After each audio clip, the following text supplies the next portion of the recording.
All right, welcome back. I'm going to continue my 32 and 32, continuing with the Cleveland Browns. The last team on this list was 7 wins. After this, it's 8 and above. So here we go.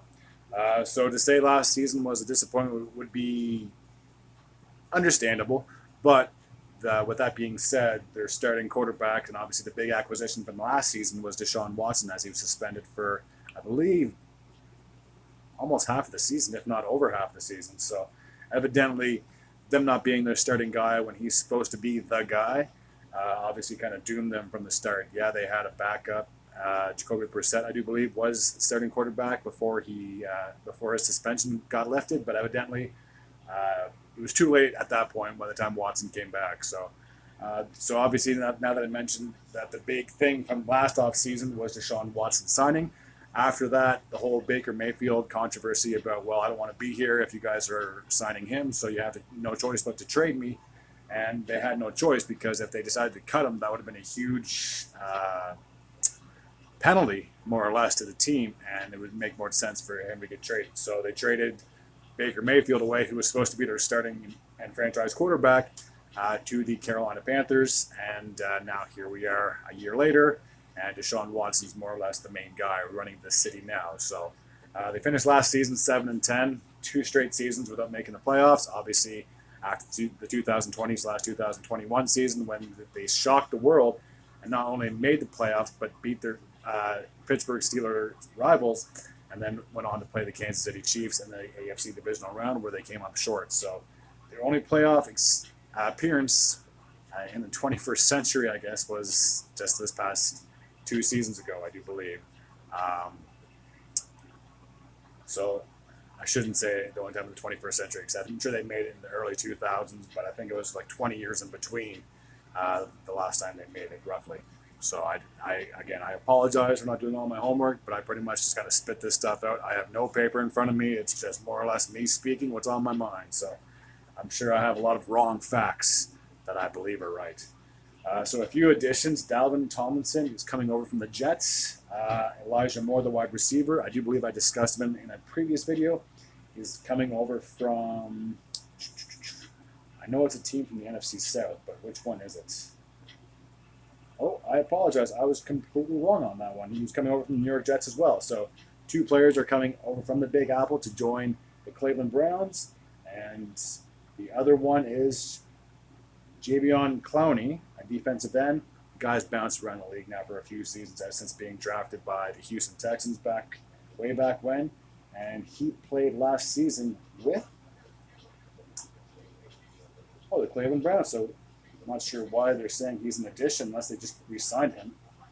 Sometimes this app really makes me kind of question everything, but evidently it is what it is. Oh, I'm sorry, I was looking at the wrong name yet again. This thing just likes to scroll down.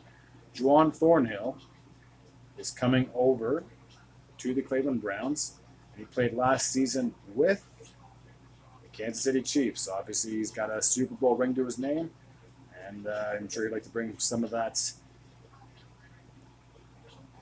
competitiveness, some of that winningness, possibly over to the Cleveland Browns. So 3 guys that are now out of the system. John Johnson III is now a member of the Los Angeles Rams. Greedy Williams, a cornerback, is now a member of the Philadelphia Eagles. And as I said before, Jadeveon Clowney, he's still a free agent. He was released by the Browns.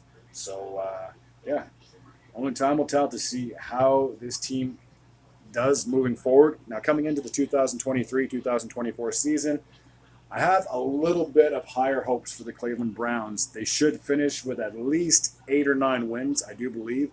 I know it doesn't seem like it's that much of a praise or that much of a hype, but when you have the teams in your division, such as Baltimore Ravens and Lamar Jackson, as long as he stays healthy, and obviously Joe Burrow and their Ohio rivals in the Cincinnati Bengals, that's going to be a pretty tough pill to swallow. If you honestly think, or a pretty tall glass of water, is that what the expression is? Something along those lines. It's going to be a pretty tall order, to say the least, for the Cleveland Browns to try to compete in that AFC North division. Now, if you were to try to look at a positive side of things, Ben Roethlisberger's been retired for a couple of years, so at least you're guaranteed to possibly be better than the Pittsburgh Steelers, a team that's dominated you for so many seasons and so many years. At least you possibly can finish no worse than third in your division. So that's got to be a bright side for the Cleveland Browns going forward. Now, there's just so many good teams on both the AFC and the NFC side of things that I feel like a lot of teams that made the playoffs last year didn't do it just by fluke. So I believe it's going to be really tough, even though there are 3 wildcard spots up for grabs by the end of this week 18. I just think it's going to be so tough for the Cleveland Browns to try to lock one of those 3 positions in. So, as I said before, they should finish with maybe an 8 or 9. They may try to squeeze in 10, but that's going to be really tough because you got 2 games against the Ravens and the Bengals, respectively. And if you lose both of those games, well, then, like I said, you're pretty much guaranteed at least a 3rd spot in your division. So those division games, they count for quite a lot at the end of the season. Until next time, take care.